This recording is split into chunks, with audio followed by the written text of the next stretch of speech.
సంగారెడ్డి పట్టణంలోని 13వ వార్డులో Congress party councillor అభ్యర్థి వీణా కిరణ్లను గెలిపించాలని కోరుతూ ఇంటింటి ప్రచారంలో పాల్గొన్న తెలంగాణ పారిశ్రామిక మౌలిక సదుపాయాల సంస్థ చైర్మన్ నిర్మలా జగ్గారెడ్డి. దేశానికి కాదు, ఈ ఓటు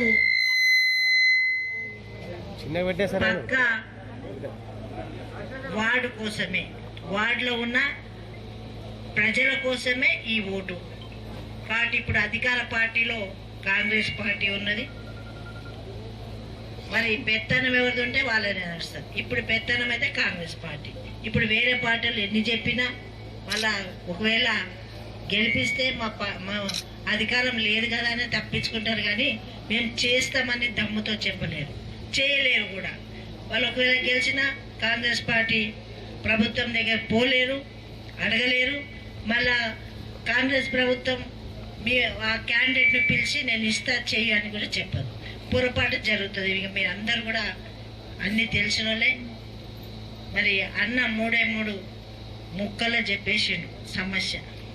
మరి తప్పకుండా క్యాండిడేట్ని గెలిపిస్తే జగ్గారెడ్డి గారి హెచ్ఎండి ఫండ్ ఆల్రెడీ 300 కోట్లు సంగారెడ్డి 38 వార్డులకు ఇవ్వడానికి సిద్ధంగా ఉన్నాయి. మీ వార్డుకు 300 కోట్లు, మీ వార్డుకు 8 కోట్లు వస్తాయి. తప్పకుండా అవి మీరు ఏ విధంగా ఉపయోగించుకుంటారు, మీకు ఏది కావాలిస్తే రోడ్డు కానివ్వండి, మోరీలు కానివ్వండి, మరి మీకు పార్కు కానివ్వండి, మరి సమైక్య భవనం కానివ్వండి, ఏ విధంగా మీరు తీర్చిదిద్దుకుంటారు, సీసీ కెమెరాలు కానివ్వండి, మీరు చేసుకోవచ్చు. ఇంకా కూడా ఇది పెద్దవాడు. జగ్గారెడ్డి కళ ఏంటంటే 38 వార్డులో కాంగ్రెస్ వస్తే ఇంకా కూడా ఫండ్స్ చేస్తాను అంటున్నాను. మరి అది 33 వార్డులో ఉన్న ప్రజల నిర్ణయం. అది మనం ఏం అనలేము, ఎవరి ఇష్టం అనేది. ఓటు అనేది ఎవరి సొత్తు కాదు, ఎవరి హక్కు, ఎవరి ఓటు వాళ్ళ హక్కు. కాబట్టి మనం ఏం చెప్పడానికి ఉండదు.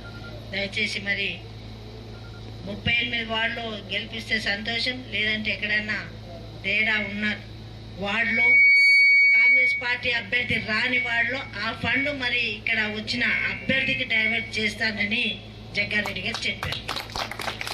రాని వాడు అక్కడ ఇచ్చేది లేదు, డెవలప్మెంట్ ఫండ్ ఇచ్చేది లేదు. ఎక్కడైతే అభ్యర్థి గెలుస్తాడో అక్కడ మరి ఆ ఫండ్ని డైవర్ట్ చేయడం జరుగుతుంది. మరి మీరు ఏకదాటిగా ఒక్క ఓటు కూడా ఏ పార్టీ పడకుండా మల్లేశన్న మరి చెప్పడం జరిగింది. అలా చేస్తే తప్పకుండా ఎక్కడ ఉన్న తేడా ఏమన్నా వాడిలో ఉంటే ఆ డబ్బును, ఆ ఫండ్ను ఇక్కడికి డైవర్ట్ చేసే బాధ్యత నాది. ఎందుకంటే నేను వచ్చి చెప్తున్నాను, నేను చూస్తున్నా మీ సమస్యలన్నీ. మరి ఇంకోటైనా మలేషమన్నా ఇక్కడ వాటర్ కూడా మళ్ళీ అది గురువారెడ్డి అక్కడ నుంచి నీళ్లు వస్తున్నాయని చెప్పిన ఇప్పుడే ఇరిగేషన్ వాళ్ళతో మాట్లాడినాం. అది అక్కడ తుంగమడుగు దిక్కు మలిపేస్తామని చెప్పారు. అది కూడా సమస్య పోయిందన్న. ఎలక్ట్రిసిటీ కూడా కొండాపూర్ మండలం నుంచి కనెక్షన్ మాకు ఇక్కడ ఉంది.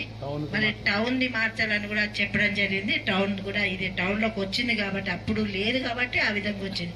ఇప్పుడు టౌన్కి సంబంధం కాబట్టి మరి డిస్టర్బెన్స్, కరెంటు పోకడా రాకడా ఉండకుండా ఉండాలని మరి మీరందరూ కోరిన ప్రకారంగానే మరి ఎలక్ట్రిసిటీ కూడా చేంజ్ చేయడం జరుగుతుందన్న.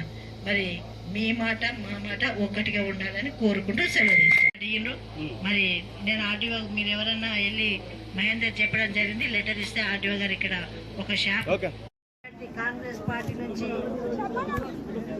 వీణా కిరణ్ గారు ఇవ్వడం జరిగింది. మీ అందరికి తెలుసు వీణా కిరణ్ మరి మంచి మనుషులు, కలుపుకోబోయే మనస్తత్వం ఉన్న వీణా కిరణ్ మరి దీనికి సపోర్ట్గా ఇస్తున్న వార్డు మెంబర్లందరూ కూడా, పెద్దలు, మరి ఇక్కడ ఇచ్చేసిన అక్క చెల్లెలకి, అన్న తమ్ముళ్ళ అందరు కూడా పేరు పేరు నమస్కరిస్తున్నాం. ఈ ఓటు నాకొద్దు, జగ్గారెడ్డి కూడా 13వ వార్డు ప్రజలకు అవసరము. 13వ వార్డు అభివృద్ధి కావాలంటే ఎవరికి వేయాలని ఆలోచన చేయాలి. ఇప్పుడు అధికార పార్టీ ఏది ఉంది? అధికార పార్టీ కాంగ్రెస్ ఉంది. మరి పనులు కావాలంటే ఎవరికి వేయాలి? కాంగ్రెస్కి వేయాలి. ఇప్పుడు వేరే పార్టీకి వేస్తే ఏం చేస్తారు? ఏ పని కాదు, అభివృద్ధి కాదు, మళ్ళా మీ గల్లీ మీ ఇంటనే ఉంటుంది. మరి దయచేసి మీ అందరికీ మనవి చేసుకుంటా ఏంటంటే 11వ తారీఖు రోజు చేతి గుర్తుకు ఓటేసి మరి వీణాని కిరణ్ని గెలిపిస్తే కాంగ్రెస్ పార్టీ ఏం చేస్తుందో నేను చెప్తాను. మీ గల్లీలో ముఖ్యంగా మోరీ చాలా ఇబ్బంది ఉంది. ఇప్పుడు కాదు, జగ్గారెడ్డి గారు చైర్మన్ అప్పటి నుంచి దానికోసం తాపత్రయం పడుతూనే వస్తున్నాడు. ఏదైనా సమయం రావాలి, బలం రావాలి. ఇప్పుడు పెళ్లి చేద్దామంటే బలం ఉంటేనే చేస్తాం, కానీ ఒకటి చేయము.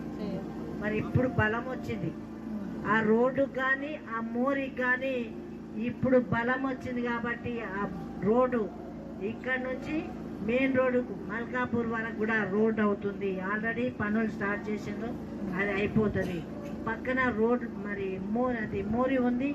మోరి కూడా ఇక్కడ నుంచి ఓల్డ్ బస్ స్టాండ్లో ఉన్న పెద్ద మోర్లు కలపడానికి ఆల్రెడీ శాంక్షన్ అయి ఉన్నాయి, పైసలు వచ్చినాయి. తప్పకుండా అది అయిపోతుంది, రోడ్ అయిపోతుంది, మోడ్ అయిపోతుంది. మరి ఇంకేం మిగిలినాయి? రోడ్లు లోపల, మీ గల్లీ లోపల రోడ్లు ఉన్నాయి, మోరీలు రోడ్లు, అండర్ గ్రౌండ్ రోడ్లు కూడా అయిపోతాయి. అయిపోవాలంటే ఏం చేయాలి మరి?